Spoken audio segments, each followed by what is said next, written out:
आगामी लोकसभा चुनाव की कुछ झलकियां आप जिलेवासी के सामने मैं रखना चाह रहा हूं, क्योंकि 2024 में लोकसभा चुनाव में बहुत खेल होने वाला है।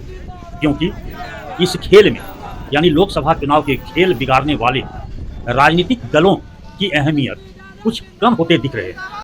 अगर महागठबंधन में गठबंधन धर्म का पालन किया गया और महागठबंधन समर्थित और एनडीए समर्थित भी उम्मीदवार उतारे गए, महागठबंधन समर्थित और एनडीए समर्थित के बीच खगड़िया संसदीय क्षेत्र में सीधी आमने सामने का मुकाबला। आगामी लोकसभा चुनाव में जनता सीधे जनादेश और सीधी टक्कर का ट्रेंड स्थापित करने में जुट गई है। इतना ही नहीं, जनता तो जुट ही गई है, लेकिन समर्थित कार्यकर्ता भी अपने अपने पक्षों में जनता को अपनी ओर खींचने का भी प्रयास करने में जुट गई और जनादेश और सीधी टक्कर का ट्रेंड स्थापित करने में जो जनता जुट गई है, अगर अगले 5 राज्यों की में हो रहे चुनाव के नतीजे पर स्पष्ट यदि नजरें डालेंगे तो हालिया चुनाव में एक बार फिर सियासी गुना भाग में किस प्रत्याशी में कितना दम है यह देखने को मिलेगा। क्योंकि पिछले वर्ष पश्चिम बंगाल में हुए विधानसभा के चुनाव में टीएमसी और बीजेपी की आमने सामने की टक्कर में 86% वोट यह दोनों पार्टी समेट कर बैठ गई, जबकि इसके पीछे कांग्रेस भी अपना भाग्य आजमाने में जुटी हुई थी।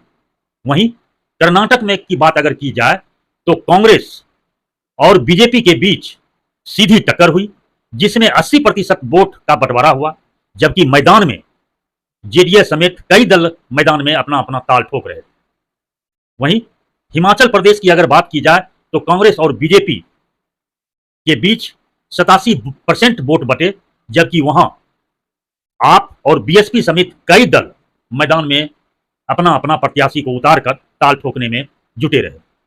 जबकि गुजरात की बात कहें तो कांग्रेस और बीजेपी के आमने सामने की टक्कर में दोनों दल 80% वोट लिए, जबकि वहां आप बहुत ही हाई वोल्टेज के साथ अपना प्रदर्शन किया और वह पीछे रह गए। आइए, मैं हूं सूर्य नयन भारती, आप देख रहे हैं कि आवाज आप तक बने रहें और मेरा चैनल यदि आपको ठीक लगा तो निश्चित रूप से सब्सक्राइब करें।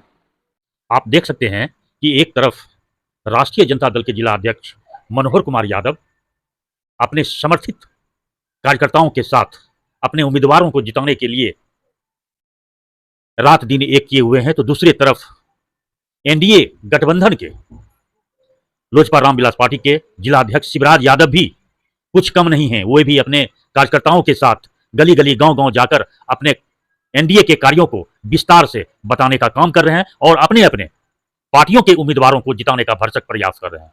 अब देखना यह होगा कि जनता किसके सर सेहरा बांधती है, यह तो समय ही बताएगा। मोदी जी अच्छा कर रहा है, नियम को सैंक रहा है। हिंदू मुसलमान के नाम पर आज हमको आपस में लड़ा रहा है। ये जानिए देश में सच्चाई क्या है। जब सावित्रीबाई फूले जब पेपर दलित को पढ़ाने का जिम्मा लिया, जब महिलाओं के लिए पहला स्कूल महाराष्ट्र में वो खोल रही थी, वहाँ के जमींदारों ने उनको जमीन नहीं दिया। इसलिए नहीं दिया कि जब गरीब की महिला, दलित की महिला पढ़ेगी तो होशियार हो जाएगी। इसलिए स्कूल खोलने के लिए जमीन नहीं दिया और इस देश में पहला जो महिलाओं का स्कूल महाराष्ट्र में खुला, उसे स्कूल को खोलने के लिए जमीन कौन दान दिया? ये जानिए कि इस देश के मुसलमानों ने बिजली बिल वापस लो, बिजली बिल वापस लो, नीतीश कुमार मुर्दाबाद, नीतीश कुमार मुर्दाबाद। आजा कर लीजिए, हो गया ना, चलिए।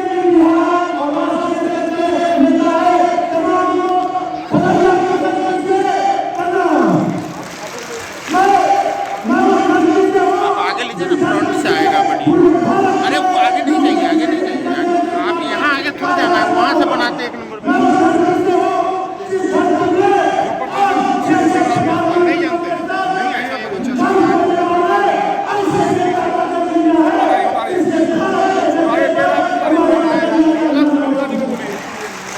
उनको फर्जी तरीके से प्रसारित करने का काम किया। इसीलिए हमारी माताएं, हमारे बुजुर्ग इस बात को समझें कि लालू प्रसाद यादव जी का ये देन है समाज में कि आज हर एक गरीब, हर एक वंचित समाज के लोग, चाहे कोई भी जाति धर्म के लोग हो, सबको जीने का, सम्मान से रहने का, शिक्षा पाने का अधिकार लालू प्रसाद यादव जी ने दिए। लालू प्रसाद यादव जी का देन है कि सबको कहीं भी आज जाते हैं आप सम्मान पाते हैं। आज बीजेपी का केंद्र में सरकार है। हमारी माताएं बहुत सारी हमारी माताएं बहनें बीजेपी को वोट दिए होंगे 2014 में, ये सोच करके दिए कि चूंकि बीजेपी के लोग गांव-गांव में हमारी माताएं को, हमारे नौजवान साथियों को बहला के, फुसला के, झूठा वादा करके, जुमला में फंसा करके ये कहे हमारी माताएं बहने को ये बताए कि हम आपको गैस देंगे। क्या हुआ? गैस का सिलेंडर, गैस का चूल्हा आपको दिया। जो गैस 2014 में 350 का आता था, आज वो गैस का सिलेंडर 1200 से ज्यादा में मिलता है।